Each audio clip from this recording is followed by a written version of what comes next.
Tuesday, July 29th, 2025. I am Manila Chan. That over there is Ted Rall. You are tuned in to the Ted Manila Information Show, TMI show for short, because we bring you way too much information. We're live Monday through Friday at 10 a.m. Eastern Time, so please be sure to hit the like and the follow button wherever you're consuming this content for you out in YouTube world. Big thank you for stepping up and helping us hit that finish. Well, it's not even the finish line. Hit that major milestone of making us YouTube official creators with monetization. Thank you, thank you, thank you. But please don't let up. If you're watching on YouTube, hit that red subscribe button. It goes a long way to help this little show grow. On today's show, we're going to talk about this wild mass shooting over on Park Avenue out in Ted's neck of the woods in Manhattan yesterday. That's kind of crazy. The details of what happened there are starting to trickle in, and it would appear, Ted, that there are some ties to CTE, that brain injury. The NFL, the guy was targeting the NFL offices that were in that building. We'll get you all the details on that, what we know moment to moment, because, like I said, it's still, the information is trickling in. It's a news story. Then we'll head over to Gaza, where the official death toll has crossed the 60,000 mark. Presumably, there's more people just, buried under the rubble, and get you more information about how that first domino with Francis Macron recognizing Palestine as a sovereign state, the dominoes are starting to tip. So we'll give you the details on what that all means, what we're alluding to. Then President Trump is issuing a new deadline for Russia's Vladimir Putin. And I'm sure he's quaking in his boots, guys. I'm sure.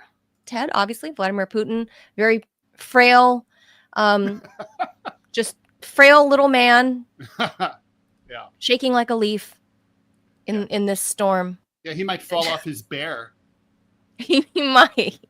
Yeah. Then some scandal coming out of a Shaolin monk temple. Who comes up with this? Like, seriously, how does this even happen? Then a tangentially Joe Biden related story, I would say, Ted. I think with the study that was just revealed about stuttering, that there are genes associated with that. And I don't mean blue jeans. I mean DNA. So we'll tell you about that. Terrible. Just terrible. Yeah. It's on my mind because of this new ad from, I don't know who it is. I don't know if it's like Abercrombie or American Eagle or something. I don't know. One of these like younger people's brands with the actress something Sweeney. I forget her name, but she's wearing like the Canadian dress attire of all blue jeans, like top to bottom. And they said something many denims died for her. That's true. But they were the new social media thing about this actress clad in denim top to bottom. It says whatever her name is, Sweeney has good genes. And because she's a blonde hair, blue-eyed actress, that people were saying, oh, this is a Nazi or KKK or white supremacist dog whistle because she's a white woman with blonde hair and blue eyes. So, yeah, it's a thing. I don't remember her first name because I don't. It's not my generation. I mean, why would I know her, right? Like, I know Molly Ringwald. Yeah, I sat next to Molly Gen Xer. What do you want? I'm a Gen Xer. But anyway, that's why the jeans puns are running through my head because I'm going, seriously, it's an ad for jeans. You guys are going to turn that into a racist like dog whistle? Come on. Just come on. But anyway. Well, an ad for jeans could be a racist dog whistle. It's just that's probably not one of them. That's probably not it. That one's not it. She's a very curvaceous young blonde woman. Blonde hair, blue-eyed. Mm-hmm. In the vein of Pamela Anderson doing a jeans ad. And that's racist. Anyway, that's why the jeans joke was in my head. It was like, come on, jeans. All right. Another thing, we got to do an announcement for Ted and producer Robbie, actually. Mhm. Ted is heading to Montana next week. That's He right. is? That's right. Thanks to Robbie, I will be at Barnes & Noble in Kalispell, Montana. So if you're nearby, come on by. It'll be both on Friday, August 7th. Friday, August 8th and Saturday, August 9th at 1 p.m. local time. That's American time, mountain time, bear time, Montana. moose time. Montana time. Yeah. It's moose time. So Ted is going to be at the Kalispell Barnes & Noble Friday, August 8th and Saturday, August 9th. Signing my book. Oh, shit. I better order those books, too. Show us the book. Yeah, I need the book for you to sign them. Oh, my God. Good Ted, point. come on. Yeah. Okay. I'll take care Good of that. grief. Yeah, just ship them here to my shipping container, and I'll deliver them to the bookstore. Yeah. Text me your address. I need that. Okay. I know you gave it to me before. So You're anyone old. I listening understand. in that area, if you're out in the Montana neck of the woods, you want to make a drive. We hear there's a dearth of bookstores, Robbie. So if they want to meet Ted, get a book signed, pick up his book live and in the flesh from the author himself. Ted will be there in Kalispell, Montana, the 8th and the 9th of August, 1 to 4 p.m. local time, doing a book signing of his latest book, What's Left, which Ted normally has that he can put up and hold it, but not today, apparently. Not today. But that will be super cool. So, Ted, are we going to have you when you're out there? I mean, are you just... yeah, right? Probably not the day that I travel, because it's like an all-day thing to get there. It's two flights via Dallas Fort Worth. Two moose. Right on the way. Obviously you fly to Dallas Fort Worth from when you're from New York to Montana. You can just look at a map. What? And tell why you would do that. Yeah, I don't know why you're just not going to Denver. That's dumb. The time of day is better. If you go to Denver, I arrive at like middle of the night, which I hate. There's no flights from New York to Montana? No. Of course not. What are you, crazy? Manila, Montana's population is smaller than the average neighborhood in New York. I mean, it just... There's no... what? There's no flights direct from New York to Montana. Yeah, no, we have New York pricing, but not the New York transportation, not the services. Yeah, right. Interesting. It's awesome. I can get to the airport in. What is it? For $2.90 from where I live. Wow. Well, that's why I said bus. There's no direct moose or horseback that you can take from New York City to Montana. Wait, no. If we had high-speed rail, this wouldn't be a problem, but that would require actually investing in infrastructure, which we don't do. That's right. Although there was a big, I mean, it's not really in our rundown today, but Norfolk Southern is being acquired by Union Pacific, so that's going to be great. Another conglomerate that's going to own the monopoly on rail, and so if there should be another derailment, say spilling all kinds of chemicals in a small town, there's only one company to go after now. I have to go grab something. Be right back. Ted's got to go grab something. So that's fun, right? Yeah. But one thing that's really cool is that that the closest bookstore before this one opened up is literally 130 miles away one way. People don't understand how big Montana is and how sparsely populated it is. Now, when Ted said that's the American Afghanistan, he's not really wrong. Kazakhstan. But whatever, pick one. It's all the same. same. One of the stands. Yeah, it's all the same. But I mean, it's so he's gonna have a captive audience, which is gonna be good. I'm gonna take him up to Glacier Park, show him all the scenes. He's gonna have a good time. Very jealous. That's super cool. But I wonder, Ted, if you might get some hate visitors there, because Montanans tend to be a little more conservative than they are left leaning. Really, they're more libertarian. Honestly, Montana's really more libertarian, and if they would actually take the time to read his book, I think a lot of them would would actually agree with a lot of what he says, like what I do. Yeah. There's a lot of crossover populist sentiment, I would say, that people would agree on in terms of these societal ills in the U.S. But yeah, so if you guys are out there, I mean, that's like what honestly, it's just like what Ted is figuring out. I have been saying this for a long time. Montana is incredibly expensive to live in, and the wages are nowhere near comparable to sustain it. I mean, it is insane. And Ted's finding out like firsthand right now. It's wild.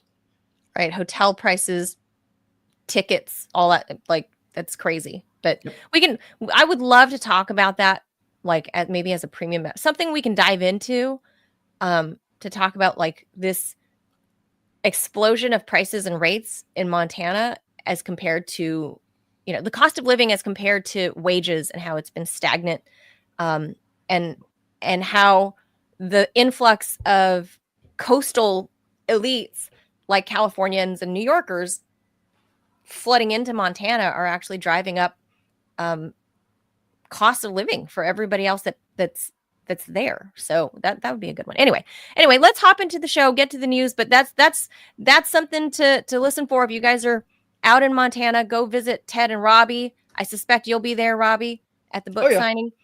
I'll be helping. Barnes and Noble, Kalispell. It'd be a dick move if I didn't. It's literally here in my town. And if my landlord wasn't a douche and I didn't have to move, Ted would need to have a hotel room. He could just stay at the house, but it's no longer an option. So, well, thanks, Miss Georgia, bitch. Robbie, Jesus. All right, what? With that, I'm removing Robbie. We're gonna Jaws it.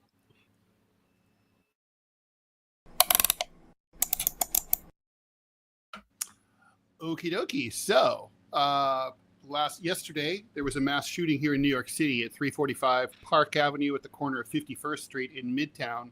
That's home to the offices of Blackstone, KPMG, and the NFL. The gunman, who was 27-year-old Shane Devon Tamura from Las Vegas, Nevada, came into the building wearing a bulletproof vest and carrying an AR-style rifle. He started shooting in the lobby around 6:30 at night last night, killing 4 people, including off-duty New York City police officer Didarul Islam, and injuring several other people. He then proceeded to the 33rd floor, where he ultimately took his own life. Employees in the building described chaotic scenes, with people barricading themselves inside the offices as gunfire rang out on multiple floors. He also, apparently, when he took the elevator up to the 33rd floor, a woman got out. He let her go unmolested. Police and federal agents responded swiftly, securing the scene by the nightfall. Authorities are still investigating exactly what happened here, but there was a suicide note that recently came to light right before we went on the air in Manila that did cite CTE, which is the traumatic brain injury. So we don't know exactly why he. So it seems to have something to do with the NFL being in the building, not the other companies. But he allegedly went to the wrong floor. That the NFL office was not on the 33rd floor. It was he got off on the wrong floor. So strange. But he was allegedly a high school football player. So far they haven't said anything, whether or not he played college football or anything, but certainly high school football, and has a history of mental illness and mental health problems that supposedly the people that are talking to the police, whether it's his friends or family or whoever, are saying that it's tied to his time playing football growing up, and that's why this supposed suicide note cites CTE, and that when he took his own life on the wrong floor, on the 33rd floor, that I guess police say that it looks like he took careful aim to not hurt his head, because maybe he had hopes that they would, do some studies on his brain for CTE. And we've seen, other professional NFL players like Junior Seau take his own life for, from injuries that he suffered for the decades that he was playing in the NFL, decade plus. he suffered from CTE and mental health problems. There are a lot of, that's something that's really, I feel like the NFL has really exploited. But why this guy went on a rampage, that I don't know, Ted. Like that shooting everybody in sight, sparing the one woman. Yeah, we don't know. It's really interesting that Manila. This story really reminds me of the Texas Watchtower shooter. Charles Whitman, very famously in 1966, went up to the Watchtower at University of Texas at Austin's Clock Tower. He killed his wife and his mother, and then started just shooting students and other people in the quad. He wrote in his suicide note, he requested an autopsy. He said that he'd had severe headaches and weird violent impulses, and he just didn't know what was going on. But he started to research it, and he suspected that there was something physically wrong inside his brain. And he requested, after I get killed today, would you be so kind as to keep my brain and conduct an autopsy? It turns out when they investigated it and they did conduct an autopsy, it turned out he was right. And the experts found out that there was a tumor on pressing up against his amygdala that triggered a psychotic rage. And there's some people who say that may not have been true, but basically it's wildly believed that he was that he was impacted by the tumor. He was a former Marine, and we don't know like how he got the brain tumor, but it's not unheard of, and he was aware of it, and it's very strange. Right. He knew something. There's been some recent, so there was the initial inquest that was headed by former Texas Governor John Connally. It was called the Connally Commission. He was the guy who was shot next to JFK in Dallas, and took a bullet at the same time. But more recently, they went back and looked at the brain again, and they've really confirmed that what happened to Whitman was kind of not really his own fault, which has to lead you to wonder how many other people who commit violent acts, Yeah. I mean, truly, if you have a tumor pushing up against your judgment center in your brain, and then that causes you to go off. Oh, sure. Are you really in control of your faculties? Yes. Should you go to prison? I mean, I don't know the answer to that question. Yeah, that's a tough one, because I mean, mental illness is a thing, but specific to this case where the alleged shooter, the dead suspect, is citing CTE in his death note. That I feel like that's something that Roger Goodell, the president of the NFL, he says he's aware, and that he said one of their workers was confirmed to be shot. I don't know if it's perhaps the security guard or if it was one of the civilians that was shot, but he did confirm that one of the NFL office employees at that particular office was among the dead. But he didn't address the whole CTE issue at all. And people, I mean, Ted, I know you said you don't follow sports, you don't follow football. I used to follow football a lot. But this is a story that I've been interested in for a very long time, about how, especially after making the millions that these football players make and basically entertaining people for the decade plus, because your career of all the major league sports, Ted, you might imagine the NFL is your shortest lived, right? Of all professional athletes. And that makes sense, because their bodies get brutalized, they're crashing into each other, their bones get crushed, their heads get smashed. And it doesn't matter that they've improved, different helmets, they've improved mouth guards, neck rolls, or whatever. But when these guys get released from their contracts after, let's say a decade of getting smashed into for a living, they suffer all of this traumatic injury that even their millions in their contract, and for the most part, for the record, unless you're a really big name person, you're not making these, if you're not Tom Brady, you're not making $20 or $30 million a year. That's just the reality. But the millions of dollars over the course of someone's career does not cover the cost of medical expenses if you are somebody that suffered like Junior Seau did, this type of brain injury and testing, and if you need surgeries and stuff on your brain, there's all kinds of things. Like the trade-off, it's like the trade-off. Like, is it worth it for a little bit of fame, maybe some fortune? Not everybody's going to be a Tom Brady, obviously, but this is something that the NFL really needs to address, and they've done a really, really piss poor job of essentially caring for their workers. There's no union, Ted. These football players, it's not like they're unionized. So when they retire or they're forced off the field because of sustaining multiple injuries through the course of their careers, they're kind of shit out of luck. And there are many pro football players who, you may not know their names, but they have suffered serious injuries, and especially to their brains.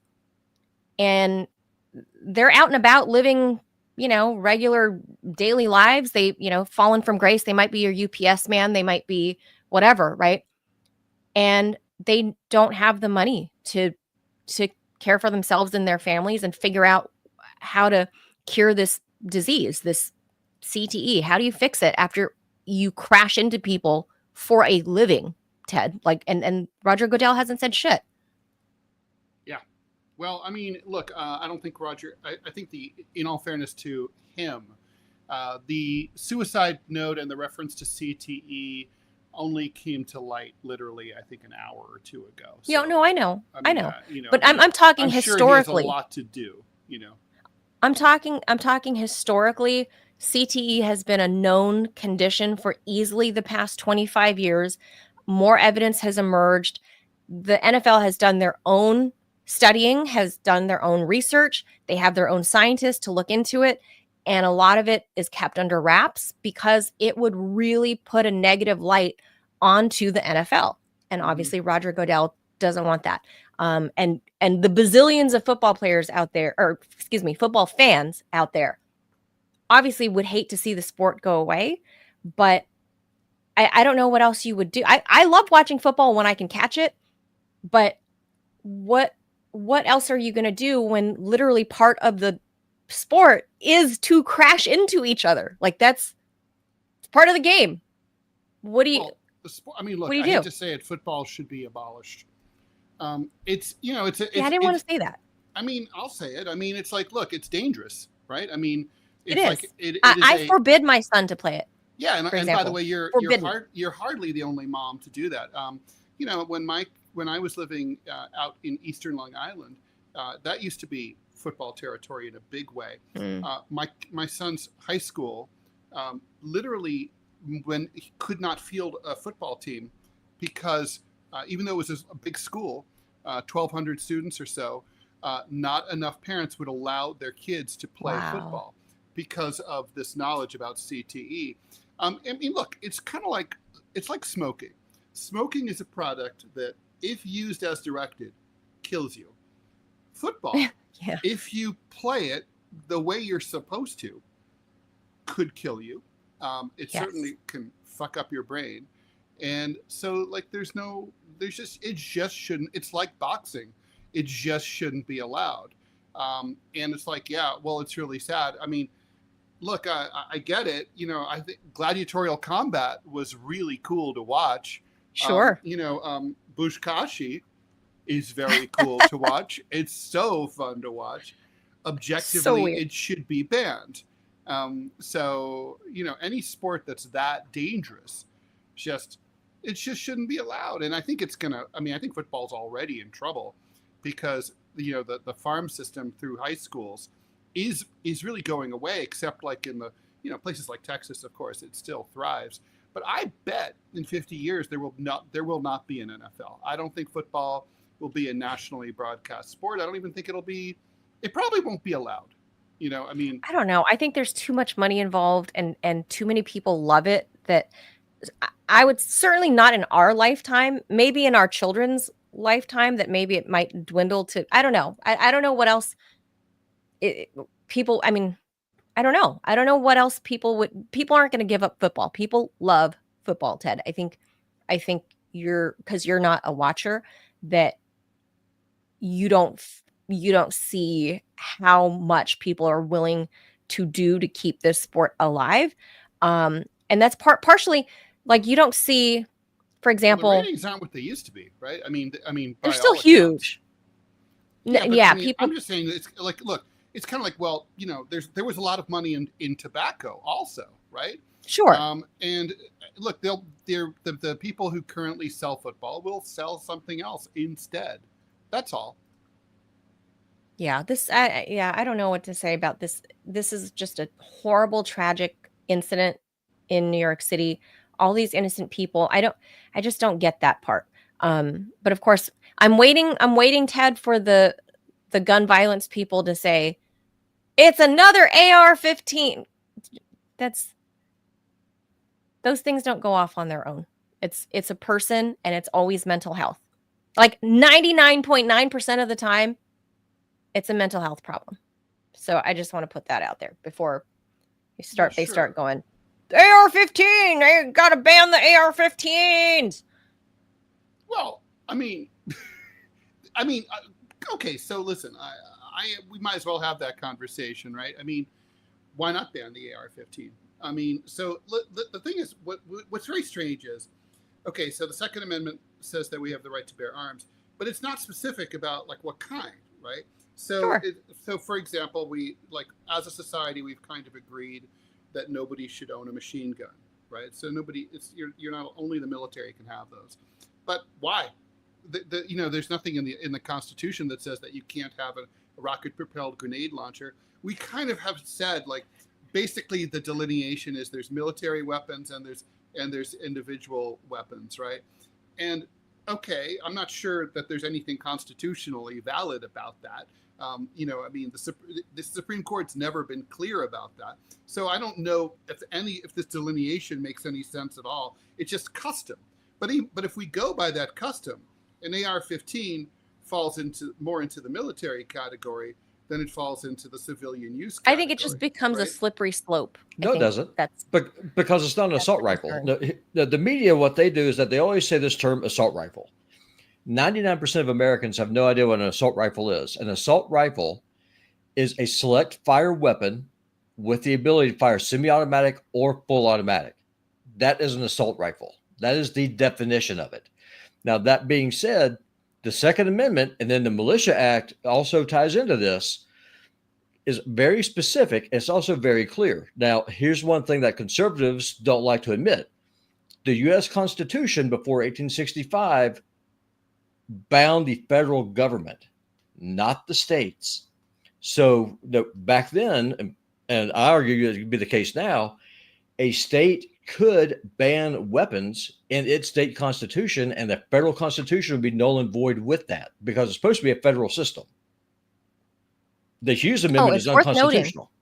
Worth noting that this shooter drove from Nevada, where he had a concealed carry permit, and drove for several days till he got to New York City. And so he transported his arms from Nevada into New York. So I don't know what New York state laws are versus Nevada state laws. Now those laws don't make it. There's no difference because of the Supreme Court ruling. Dead. Remember? Yeah, but that's just the thing, though. I mean, if we actually stayed with an original intent of the Constitution, it would be a states issue, not a federal government issue. And that's part of the problem with the erosion of states' rights. And lastly, I just put this because I know we're really going over on this topic. If you oppose a militarized police force and the government having a monopoly on force, then by definition, you must oppose gun control. Because if you neuter the population, all you're doing is giving more power to the feds. So if you're one of these Black Lives Matter types or civil libertarian or anti-ICE or whatever else, the last thing that you want is for the people in government to take away the tool that you need for self-defense, which is the semi-automatic rifle.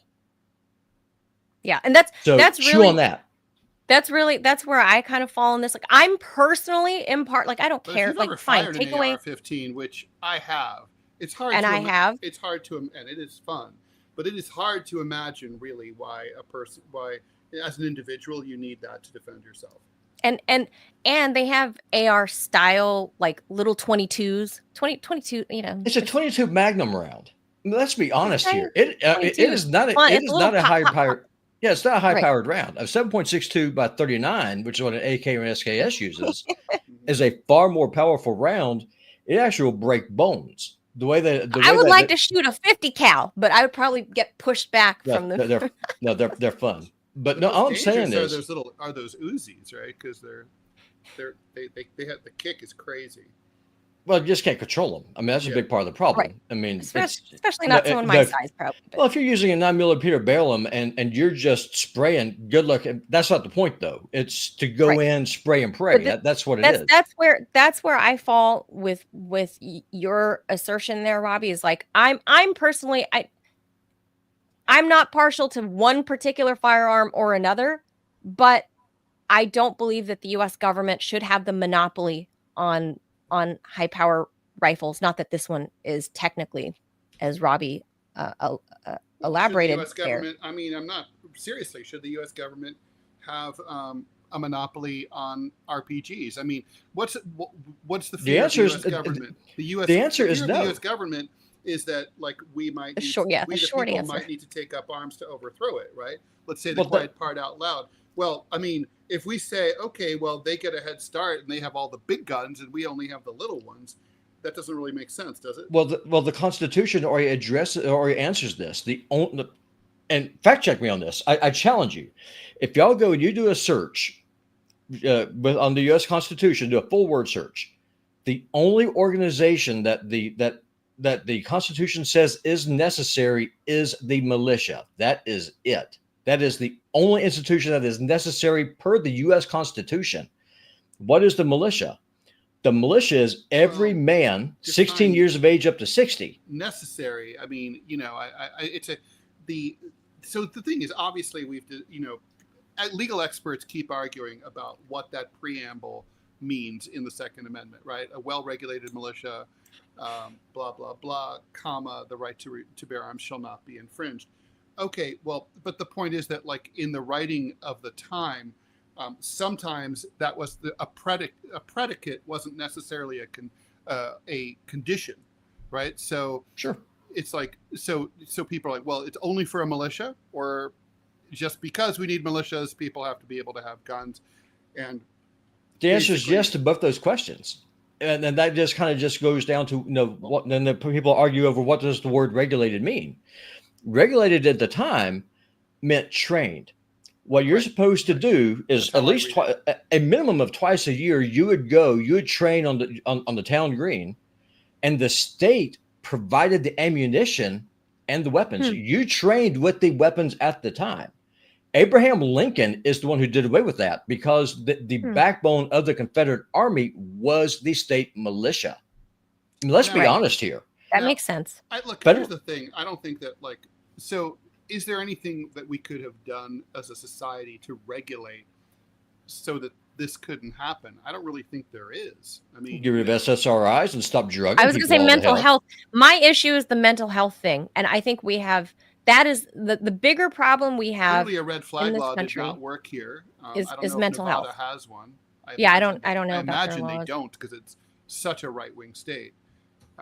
Is it though? I mean, it's next door to California, and California is basically like no one's allowed to have guns except unless you're a gangbanger. It's the OG Wild West. I mean, Nevada's really laws. I don't know. I mean, they have legalized prostitution. I mean, it's a pretty crazy place. Yeah. All right, we should keep. Go hang out with a prostitute. Don't shoot people with ARs. Bottom line. That's all. Here. Yeah, exactly.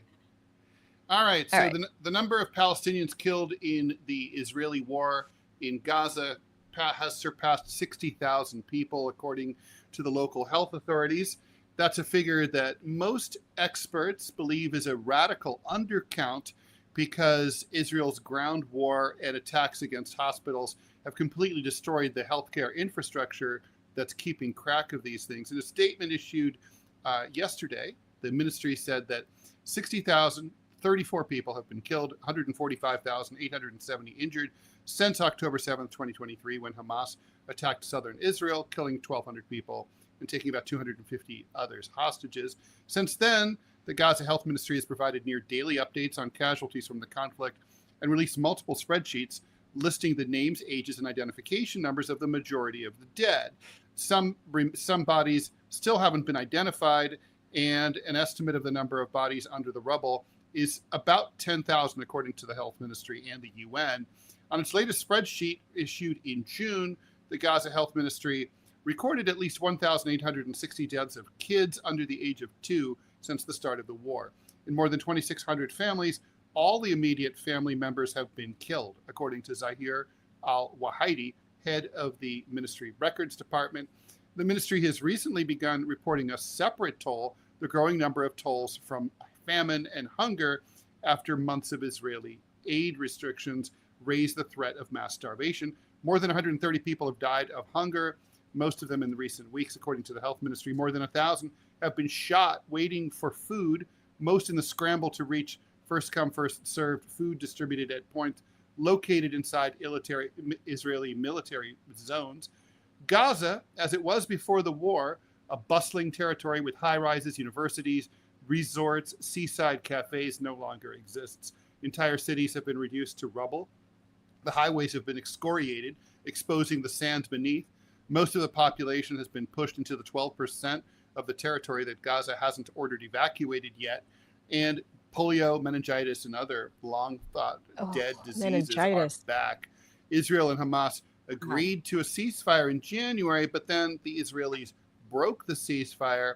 And so Hamas was hoping to see a full withdrawal of Israel, but Israel's saying no way to that. And then, of course, they refused to participate and imposed that blockade, which is leading to the famine. In other Gaza-related news, the UK is now actively weighing the recognition of Palestine. That, according to 2 British government officials, that's a huge shift prompted by public opinion, due to the pictures of starving kids in Gaza and pressure on Prime Minister Keir Starmer from lawmakers in his own Labour Party. Starmer's always been in favor of the right of Palestinians to an independent state, but he hadn't done immediate recognition because he thought it was a performative gesture that wouldn't really change things on the ground and could actually complicate ceasefire negotiations. But Trump is giving Starmer some room to play with, having dismissed French President Emmanuel Macron's move.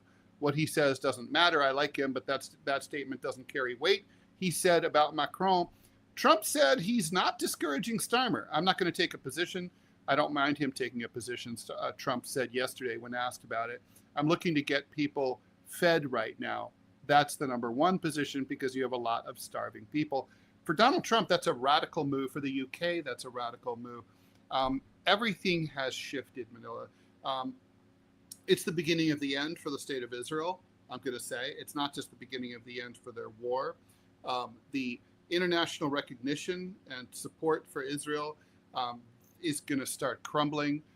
Your other European countries, I mean, I would have thought that the UK would have been the second to last country, with the US being the last country me too. to support Israel. Now it looks like it'll be Germany.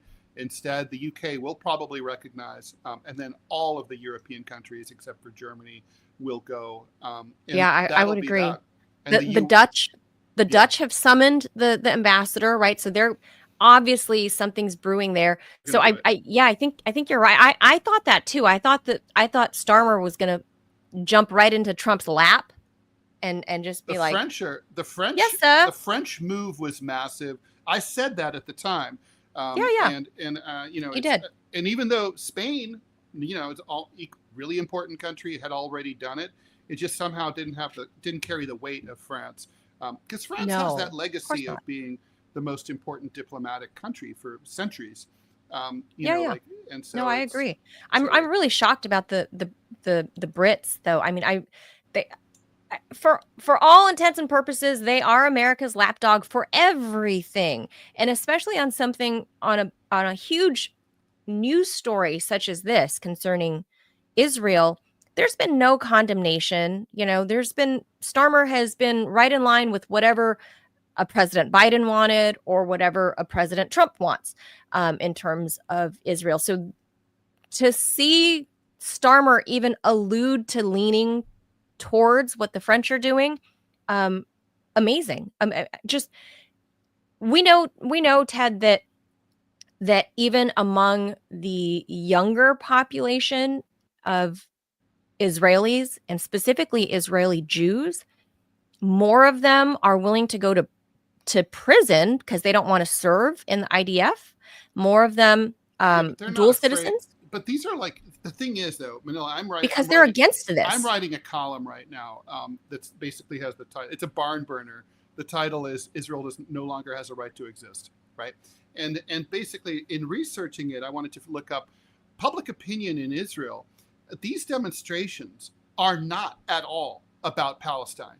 They are not about the starvation or the famine or the abuse or the murder or the genocide. The people of Israel do not give a shit about them. Over 75% of people in the polls say they don't care about what happens to the Palestinians. So even a lot of leftist opponents of Netanyahu, we see like, oh, there's a big demonstration against Netanyahu and the war in Tel Aviv. Okay, but those demonstrations are not because people are appalled by skeletal babies. Those demonstrations are because people are pissed that Netanyahu hasn't worked harder to get the hostages back, and they're pissed off at Israeli conscripts being shot and injured in Gaza with no end in sight. That basically the war is dragged on too long and Hamas is still around. So in some ways, basically it's like they're just arguing. They're not against the war. They're not against the oppression of the Palestinians. For the most part, and I'm speaking broadly here. Obviously, some Israelis. Oh, I agree. But they just don't care. It's like, unfortunately, that assessment is true. Society. That assessment is true, but also true because these aren't mutually exclusive facts. Is that for the first time in modern Israeli politics, you are seeing young Jewish Israelis get hauled off to prison because they refuse to serve in the IDF. Like, that's actually happening. And that's a story that it's not getting out there publicly. But there are a number in the past 2 years, a number of like 18-year-old young, recent high school grads that are refusing to serve because, it's conscription. And that to me speaks volumes about what's happening there with the younger generation, because a few of them do care. I mean, you're gonna have to work at this for a long time in Israel because of the strong sense of nationalism and strong, and I'm using this in a negative way, in a negative fashion, their sense of patriotism, which is also like ethno-nationalism and they want to create like an ethno state. That's been since the creation of the state has been drilled into the brains of all of these generations that have followed for the past 80 years. So you're going to have a lot of unbrainwashing to do or deprogramming to do. But it's starting to happen because younger people are accessing and seeing this happen in real time on social media. And now, Ted, Prime Minister Netanyahu is now trying to do the podcast rounds. He went on some, not millennial, Gen Z TMI podcast. Show, baby. Will be nice. I know, but he went on, it was like a softball, obviously, because these are like Gen Z podcasters that are like something like Necky Boys or Nefty Boy. I don't know, something with an N. Nefty Boys. Nepo babies. I don't know. It's not even a political show. It's just some young popular Gen Z podcast show, and they don't really know that much about politics. And ridiculous. Netanyahu's just, I know, but he wanted the exposure. Netanyahu wanted the exposure because this is like a major podcast among what exposure? the Gen He's the Z Prime Minister of population. Israel. What, he's not famous enough?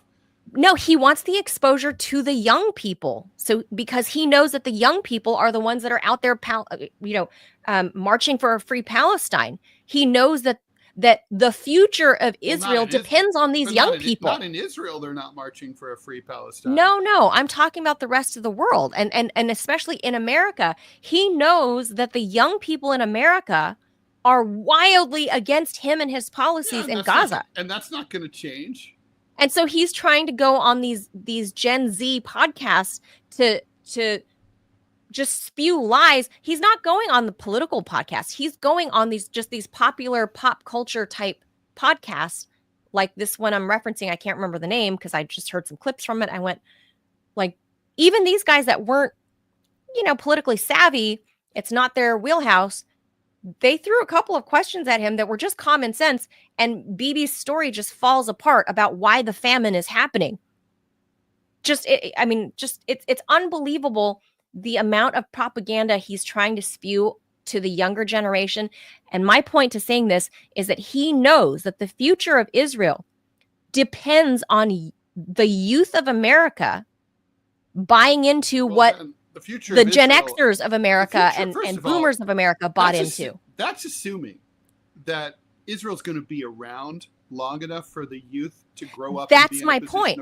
Is he's trying to secure it. They're not going to. He's trying to secure the future of Israel by trying to get back some of that support his country once had amongst young populations. Okay, so here's not there anymore. You can feel it running out like a tide.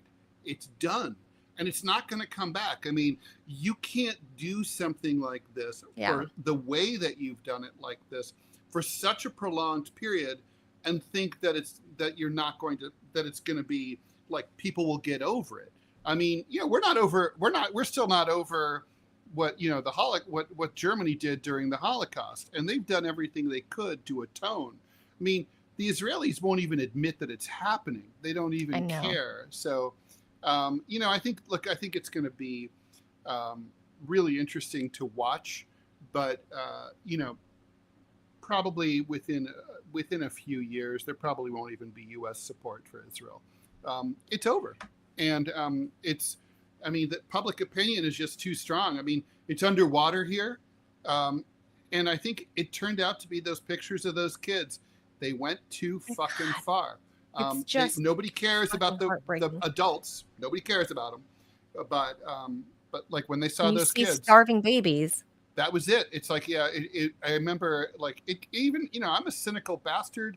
I've been to wars. I've seen horrible things, and those pictures kicked me in the stomach. I can't stomach them as a mom, Ted, and my kids not.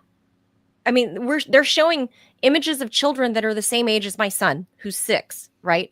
And younger and smaller. So for me, that just is just too gut-wrenching that this is a slow death. This man's policies, this man on the screen right here, his policies are punishing his innocent children. Popular policies. It's disgusting. I mean, disgusting. I'm sorry. That's the thing. It's like, look, if you had a rogue government that was behaving without the approval of the public, without the support of their own population, which certainly happens, then the country could be forgiven. But look, the media is complicit. The population is approving.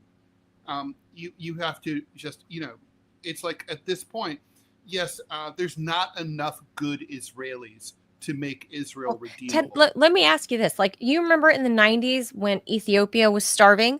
Yeah. 80s, yeah. 80s? God. Yeah, 80s. Early 90s? Yeah, early 90s. I think that's early right. 90s? Because I feel like there was a Princess Diana sprinkled in there. Yeah, that's right. Yeah. Mm-hmm. So where is the new We Are the World campaign? Where is the new, like celebrity push? It's in Keir Starmer's office right now. You think? Yeah. What, like, the reason that people knew in the late 80s and early 90s that this was happening in Ethiopia and people were starving and innocent babies were starving was because of the celebrity push. And they, 50 musicians got together to write this song and brought it to the fore. here it's in the fore. Everybody knows, like, it's in our faces, it's in our hands 24/7. Where are the celebrities? Because if we saw George Clooney, I would say single-handedly demolish Joe Biden. True. Where are the Clooneys with his beautiful wife Amal, who is, this Well, you know how civil they rights feel or about whatever. it. And you also know that obviously he's afraid of Israeli influence in Hollywood, right? So Right. Where are all the celebrities? yeah, well, they're scared. I mean, there's a lot. And here's the thing that's interesting, right? I Like, see Robbie basically, making faces, so I got to bring him on. So what happens is, in a situation like this, is everybody's afraid, and then when enough people are no longer afraid, then the dam bursts, and everybody who's been acting like a puss, they suddenly like they get brave, right? And they get some courage. That's what we're going to see. I mean, we're now at that tipping point. Kanye West tried to say it before, and then they said, condemn him to the loony bin. And that's why celebrities are not speaking out, because all it takes, they de-billionaired him. But he's too big to cancel. That's the whole thing. Like, no, right. But they try to de-billionaire him when he said that. Of course. And so then if you point out that if you criticize the Israel lobby, then they're going to crush you. And they say, no, it's anti-Semitism to say that, to imply that the Jewish lobby can crush you when you criticize Israel, and then they proceed to crush you. I mean, that's the whole thing. It's just like what Ted said, no, let's go on to Gaza. They always overreact. They always overplay their hand. That's the whole issue. And one of the things I like to do, and y'all know this, I'm a fundamentalist Christian. I like to listen to rabbis. I love listening to them. And the reason why I listen to them is because I want to know how they think. If you come up and you are constantly told that by a fluke of genetics or ethnicity or lineage that I am God's chosen person, and that you should worship me because I wear a funny hat on my head and my last name ends with Steen. I'm being very careful about what I'm saying here because we're on YouTube. That if you criticize me, that then you are running afoul of God himself. He is going to curse you for not blessing me while I commit a genocide. Meanwhile, the way they talk about Christians, saying that Mary was a prostitute or a whore and that Jesus was a bastard. And to your point, Manila, a lot of younger Christians are waking up to this stuff, and they're learning, and they're turning away from this Schofieldism and this perversion of Scripture. They're turning away from it, and that's why Netanyahu is doing this blitz. And lastly, I just say this: the reason why there's no "we are the world" moment, Israel does not allow international journalists into Gaza. It's completely blockaded. Yeah, and also the ones that are in there are stuck and starving themselves. Well, they're stringers. They're local stringers. Yeah, they are. They're dying. Yeah. Literally. And then lastly, people aren't paying attention to this. Israeli settlers burned down a 1,700-year-old church in the West Bank like a week and a half ago. This is our greatest ally. These are the people that we're told that we have to bless, or God's going to curse us. Israel bombed and destroyed a hundreds years old church in Gaza that was getting a daily phone call from Pope Francis. Correct. Catholic church. Yeah, and they said, oh, it was an accident. You don't actually shoot a church with a tank. The one church. There's no accident. Stand alone. There's no accident. No, it's 100% not, and that's why Netanyahu is panicking. And Ted, I think that you're right. I think that when the boomer generation is finally on the dustbin of history, popular American support will be over. No. And that's one of the reasons. I'll send you all the article. It was I'll send you an article that I found. Israel must look to China as the West dies. Yeah, that's that article. That's an Israeli journalist saying this. It's like, yeah.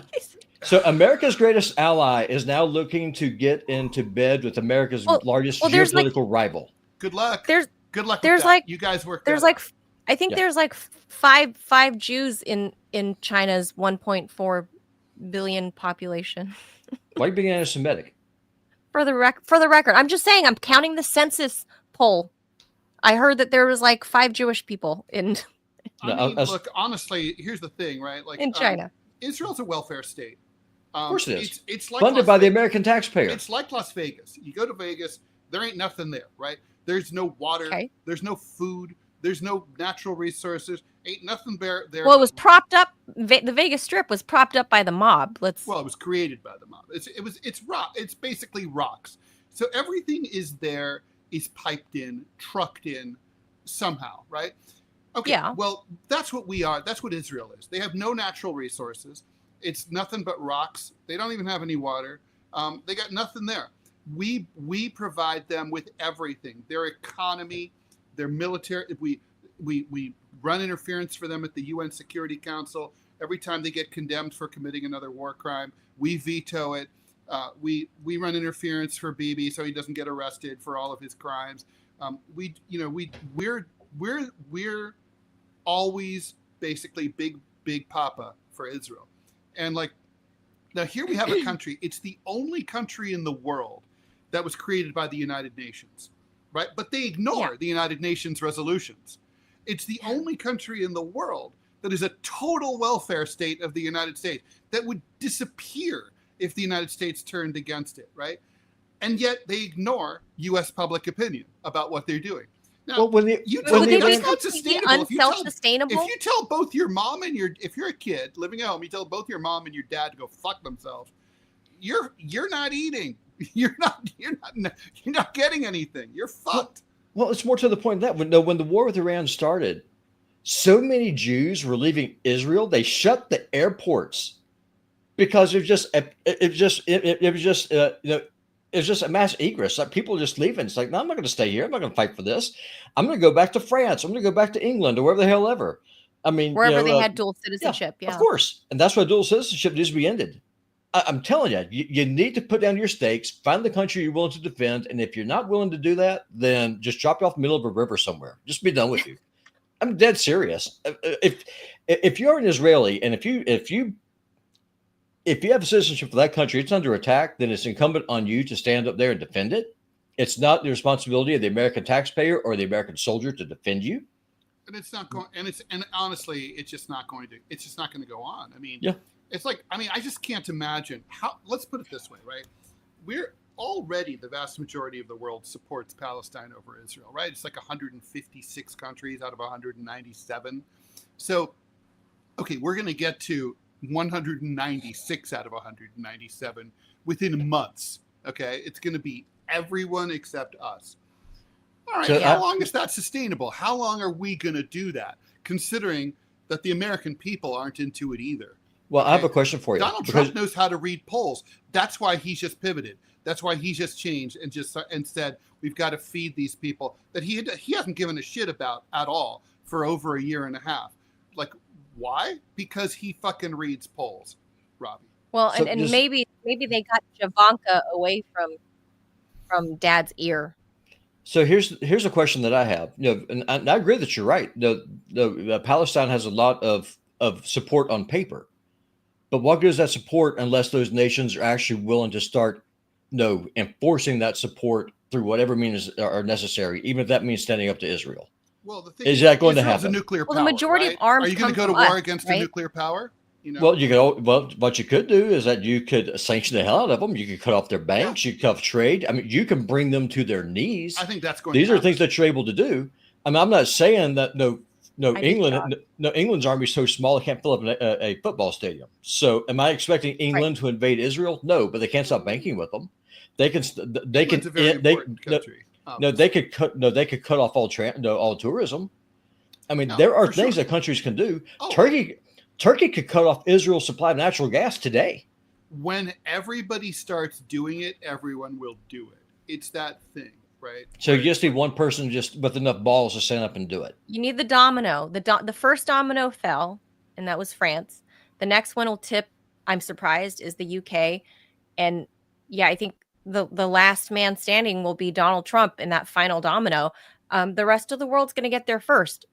But in the meantime, can see which way this is going, which is why he's starting to hedge his bets. Maybe. All right, let's move on. It's just a horrible. I can't even look at the images, guys. Like I just can't. Like becoming a mom has made me a soft journalist, and I can't even look at those images. Like I've seen a couple. need to turn away because it makes me that heartsick. I can't. So Russia's 50-day deadline has been shortened to 10 to 12 by Trump. 2 weeks ago, Trump issued an ultimatum to Putin: agree to a ceasefire within 50 days or face more sanctions, although I don't know what other extra sanctions they're going to find lying around that they haven't used. And 100% shoelaces, tariffs. Ted. Yeah, exactly. Shoelaces. You want to get to them? Ted, take away the shoelaces. Tax the eyelets. 100% tariffs on anyone who buys Russian oil. Does that include us? Because we buy Russian oil. Now it seems like he's run out of patience. I'm going to make a new deadline of about 10 or 12 days from today, Trump said. About. It's standing next to Starmer. He always says 2 weeks, remember? Probably tonight or tomorrow, but there's no reason to wait if you know what the answer is, he said. The sanctions Trump wants would hit both India and China, who do buy a lot of oil from Russia, two major trading partners that he hopes to strike deals with, risking blowback that could screw up his own economic agenda. Sanctions haven't changed anything in Russia whatsoever. It's still moving forward on the battlefield in Ukraine and sort of whatevering the Westerners. Escalating economic threats could just as easily backfire, straining relations with India and China while doing nothing whatsoever to rein in Russia whatsoever, much less Ukraine.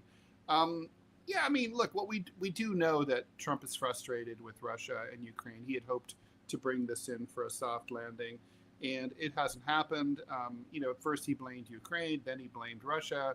Now I think he's blaming both of them. But, the thinking was that he was giving Russia 50 days to play with before they had to sit down for peace talks so that they could improve their position on the battlefield. Now it seems like that's no longer true. Nobody, Trump is nothing if not mercurial. You never fucking know what he's thinking or what he's going to do. And, in some cases, like with the tariffs, that's proven to be a pretty effective tactic. But I don't know if it's such a good idea for diplomacy. The diplomacy thing, I don't think.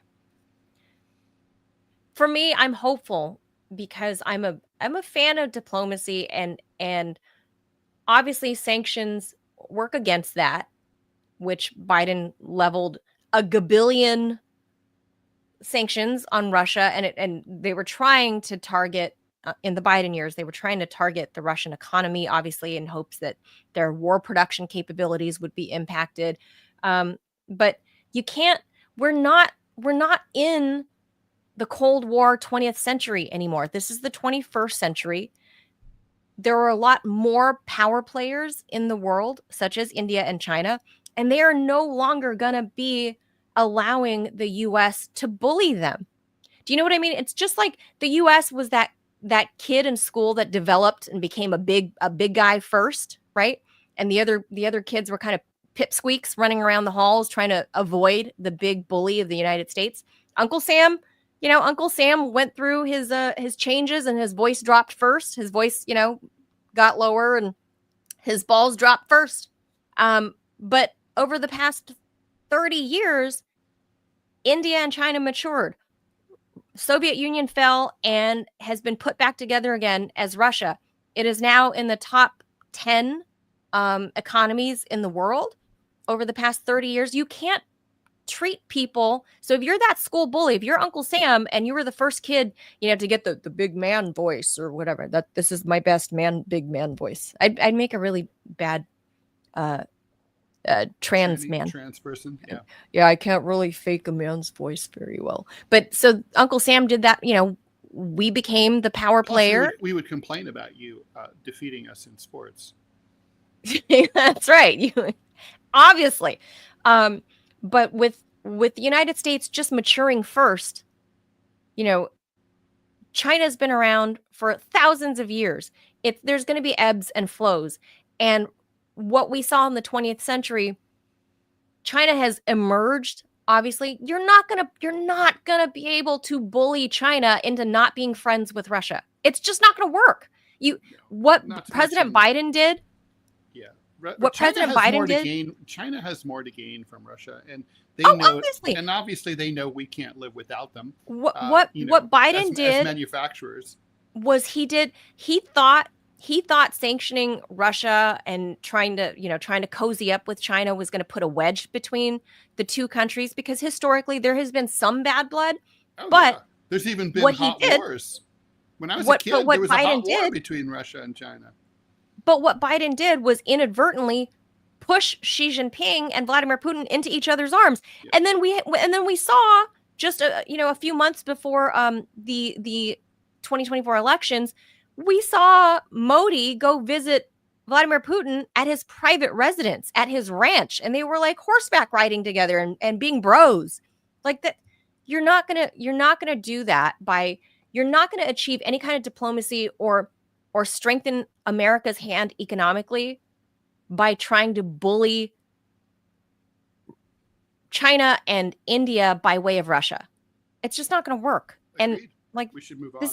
This is just so stupid. I don't know who's leading this whole Russia plan, but it seems like there's no plan, Ted, and they're just throwing shit at the wall to see what sticks.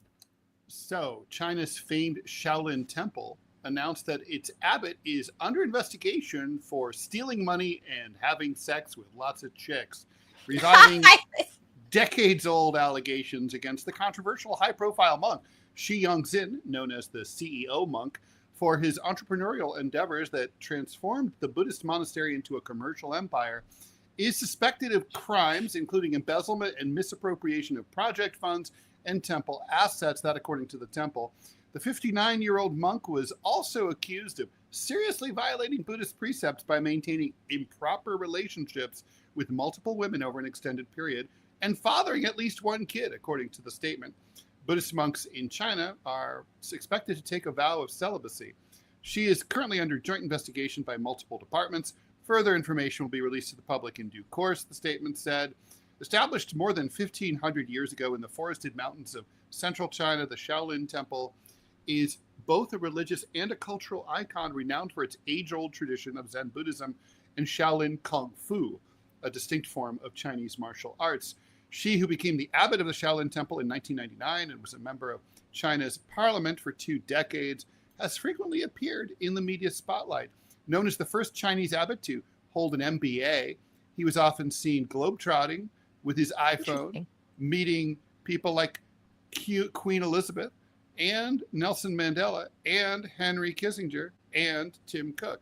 So he was high-flying dude, but it looks like he's about to crash to the earth. And, obviously the Shaolin Kung Fu people are a subject of great fascination to people like I've been to one of their shows.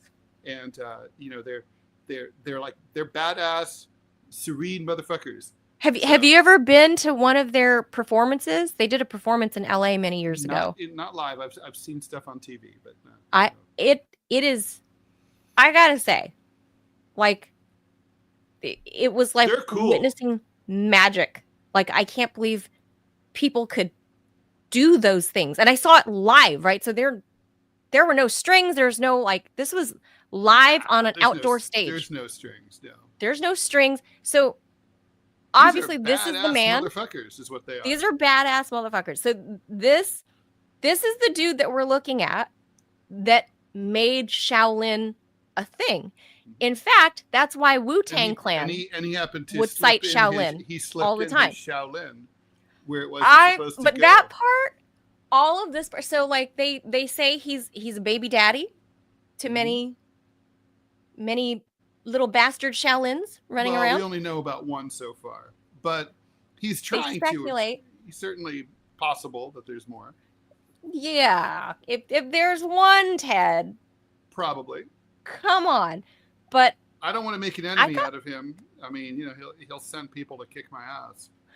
They'll just like come Slice down and through the dice rooftop somehow. Yeah. Seriously, but this guy, okay.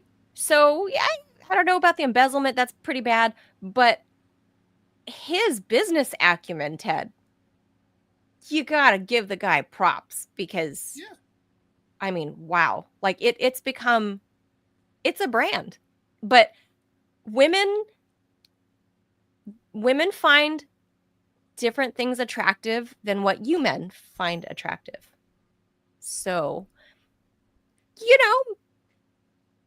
it's unanimous that everybody thinks Clovis is a good-looking cat. Everybody can agree.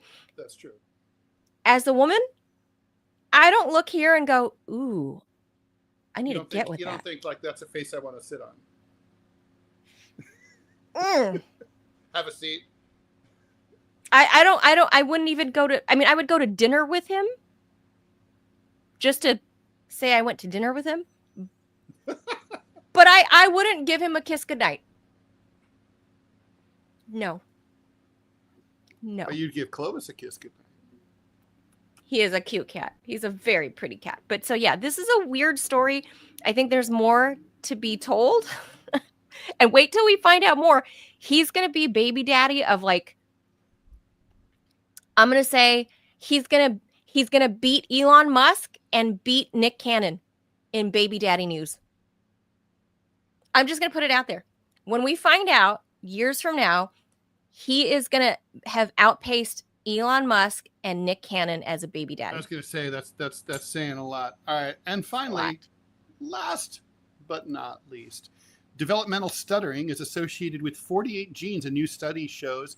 The study is the largest ever genetic analysis of the common speech impediment, which affects 400 million people worldwide. Researchers partnered with 23andMe to analyze the genetic info of nearly 100,000 users who agreed to participate in research and answered yes to a question on whether they stutter. They compared the data to over 1 million users who responded no and found 57 distinct genomic regions associated with those who do stutter. The genetic architecture for stuttering overlaps with genetic pathways for autism, depression, asthma, and ADHD. A top associated gene for stuttering, VRK2, is linked to the ability to synchronize movements to a musical beat. So interesting.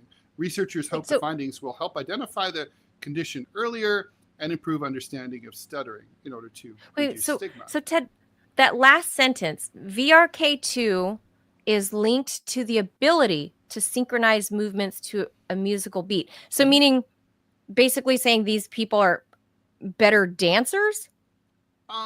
Like they can keep the beat, the rhythm? Maybe better. It would stand to reason they'd be better dancers. But, for example, they might be able to, keep time in a band or in an orchestra, and follow the director's instructions or, for example, tap along to music on their desk or whatever. Just keeping track of a beat. So they can track the beat, the rhythm, they can track music. So maybe there's an improved skill there that perhaps offsets the verbal issue with stuttering. Well, that's the thing, right? Sometimes you find out that like something that seems like a flaw has some positive benefits. It's the other side of the coin, right? So, asthma would not be one of them. Like, not only can't you breathe, but also you're stuttering. But I guess the ability to keep a beat is a somewhat useful skill. I don't know. I just thought that was a really interesting, like scientific discovery. And I wonder. I mean, what they're saying here is that people. So there are genes to this. It's a genetic marker. Right. It's like something. Now, I wonder if it means that, like, you have so how you can have a genetic predisposition to something, but it doesn't develop. So I wonder if you have this gene, will you necessarily stutter? It seems like maybe.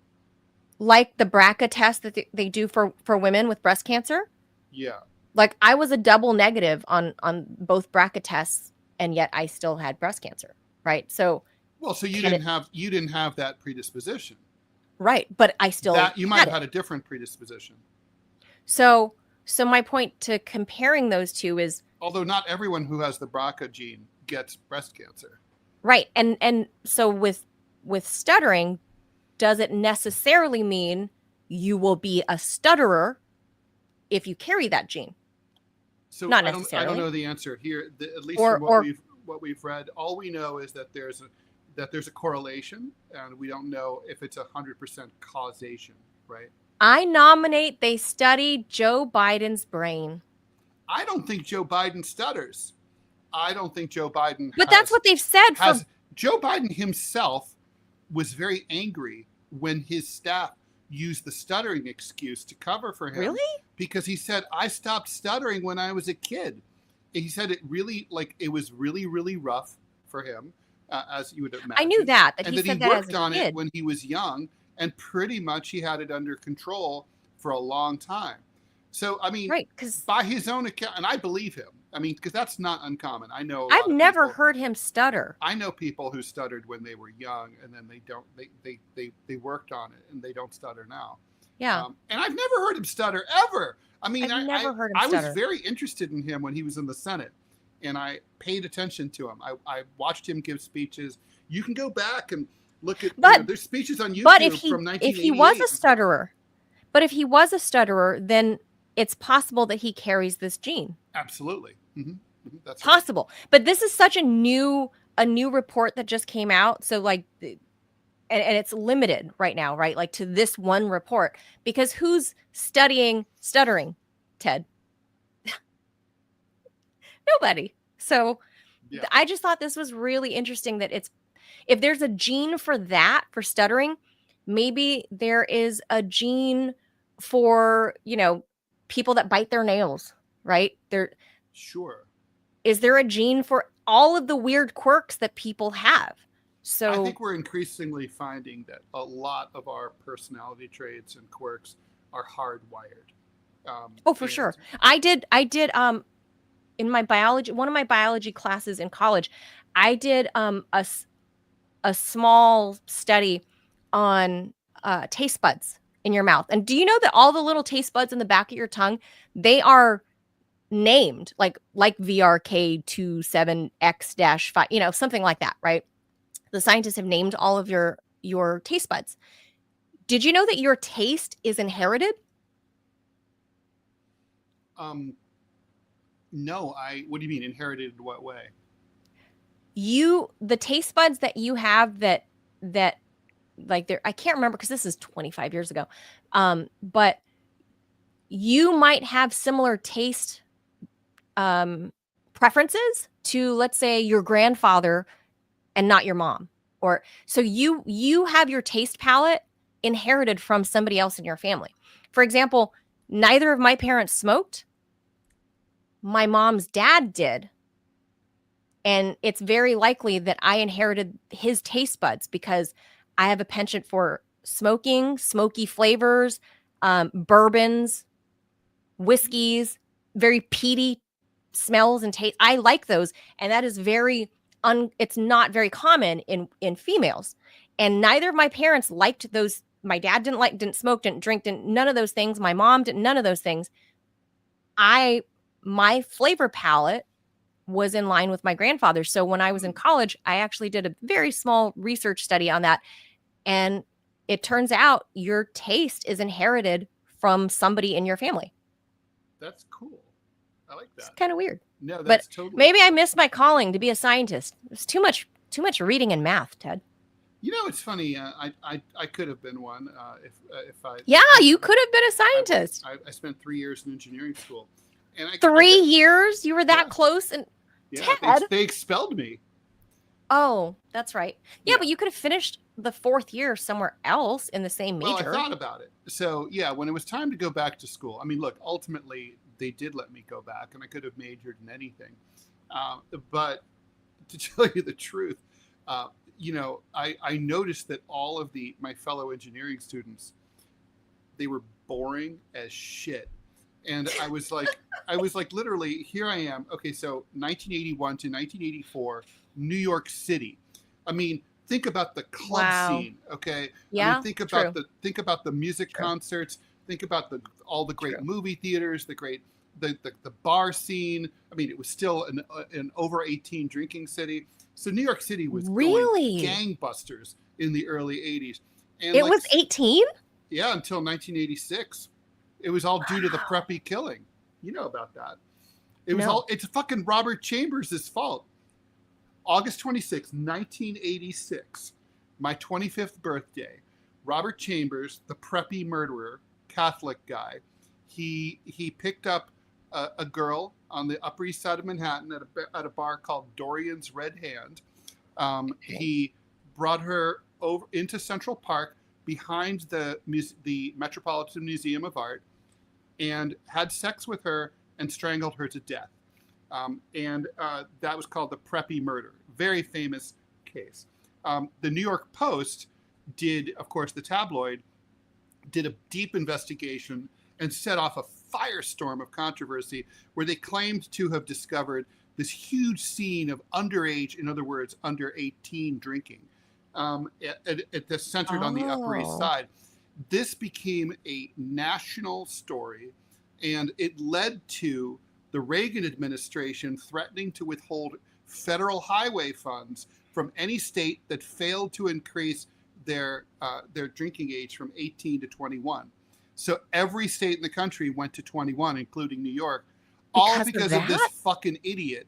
And it had nothing to, neither of these two people drove. No cars were involved. I always assumed it was like a drunk driving thing. Cars had nothing to do with it. These were two people who didn't even have a driver's license. They like, oh my God, I didn't know that. It had nothing to do with driving. It was like basically like this crazed, like stupid thing. And anyway, the point is, early 80s, New York City, all of my friends were like, who were cool, were not engineers. And all the people who were engineers were not cool. Cool engineers somewhere. No, there are not. There is not one cool engineer anywhere in the world. And so, like, they don't party, they don't have fun, they're not cool, they're not interesting, they're boring fucking people. And so I was literally like, I do not want to work. You know, who you work with is literally the most important thing in the world. Like, you're around them the most. If you're I mean, I don't care if you're, I'm really not kidding. I would rather stand in 3 feet of feces and piss, like shoveling and processing that stuff with cool, funny people, coworkers, than like work in like a luxurious C-suite with a bunch of assholes. I mean, it's so depressing. So, you know, your colleagues are everything. The people you spend So that's time what with. did it for you? So yeah, I was like, fuck physics, fuck. You come back for 4th year and you're like, no, I was like, in a way, I dodged a bullet when they threw me out. It's like, because if they hadn't, I would have stayed, and I would have no doubt ended up just through, inertia. I would have ended up as an engineer, and it would have fucked up my life. I would have killed myself. It's like totally like I'm like, thank you, asshole Dean Parker, for having thrown me out of Columbia University, because I didn't end up as an engineer. I'm different life path. Eminently grateful for that, and I ended up as a history major instead. It was so much. I was going to double major in history and physics, so I ended up with a totally different minor life in I had a minor in physics and a major. Well, in history. I always enjoyed science, the health sciences growing up, and obviously with immigrant Asian parents always pressuring me to be like a doctor, be a doctor, be a doctor. Are you a doctor yet? Are you a doctor? I also happen to like it, but as I got, I don't know, not even older, like I'm talking before middle school, I already had this preference for news, for journalism, for the arts, right? I already had that preference. But then I had parents going, be a doctor, be a doctor, be a doctor. And I thought, doctor, lawyer. Yeah, accountant. But I realized as I got older that, yeah, while my parents were right, I wouldn't be in this boat of being laid off, right, in the media field had I gone the way they wanted. Well, that's true. But would I have been this fulfilled? Would I have traveled the world and met amazingly interesting people? Would I have, it's less likely, yeah. No, I mean, I've talked to world leaders, celebrities. I've been at amazing parties where before social media. The key was you should have become like a sellout billionaire doctor, like Dr. Pat or Dr. Fauci. And then you could party with the celebrities and the newsmakers. And I know, I mean, I could have created shitty cancer drugs too. You could even kill breast cancer victims. So I could have created shitty cancer drugs too, Ted. Yeah. I too could have been a billionaire shitty mass doctor. Murderess. Yeah. Bottom line though, he's a doctor, Ted. I'm not. And a billionaire. That's true. And he's rich. Lesson learned. And you're not. And I'm unemployed. So Dude, lesson and learned. he's But not. well, and he'll never be. So there's that. So anyway, thanks for tuning in. That does it for us. We'll be Am I stuttering? Is that stuttering? What was that? That was, My I don't know mouth what just- that was. Ugh. Wait, what? I literally. My mouth just couldn't say we'll be back tomorrow on Wednesday at 10 a.m. Eastern time. That's My- awesome. Well, my hey, mouth- welcome to old age, Manila. It just I gets guess better. so. It's all uphill from here. Ted, soon after I had my son, I don't know if it was a lack of sleep or just my hormones changed because of, having a baby or just getting old. Hmm.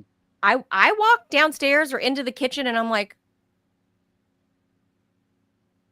what did I come in here for? Oh, Shit. Yeah. What was I I do going that. to get? I do that like more often. That happens more and more as you get older. So, It's like, wait a minute. I came in here. What was I going to do in here? I don't remember. yeah. So, Yeah. as somebody that has spoken and done news for a living for the better part of 20 years, I'm at that phase now where I'm just going to say, when I want to say Wednesday, it comes out as, come back and see us. I like it better than Wednesday. Wednesday's not really I'm going to say it's actually like it's a bad word. It doesn't like roll off the tongue because Wednesday. the way it's spelled is Wednesday. Makes no sense at all. That makes And it, yeah. That's, And it's like it really should be like Wends, Wednesday. That's how people pronounce it, really. yeah, it should be more phonetic, like Thursday. Well, Thursday That's phonetic. is phonetic, yeah. Mhm. They Yeah, it's all phonetic. are, except for Wednesday. And, Wednesday fucks it up. Yeah, no, So it's- come it's back bad- with us tomorrow, yeah, we'll 10 a.m. Eastern time. apologize. Thanks for being here. So that's it. Adios, amigos. Go Thank to you. Montana next week. See Ted and Robbie. Indeed. Bye. Adios. Bye.